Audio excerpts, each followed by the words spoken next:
Hey everyone, welcome back to Tech Savvy. In today's video, I am going to show you that how to update Facebook on your Android device. Let's get started.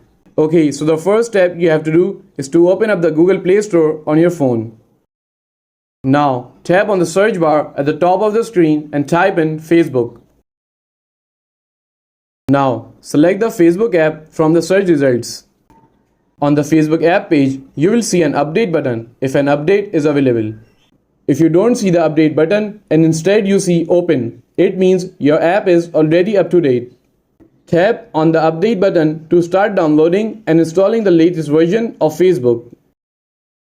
This process might take a few minutes depending on your internet speed. Once the update is complete, the update button will change to open. Tap on open to launch the updated Facebook app.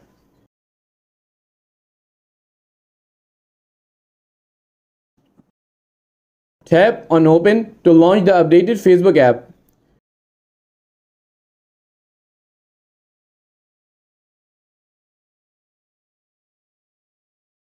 And that's it. You have successfully updated your Facebook app on your Android device. If you found this video helpful, please give it a thumbs up and don't forget to subscribe to Tech Savvy for more helpful content. And I will see you in the next video. Thanks for watching.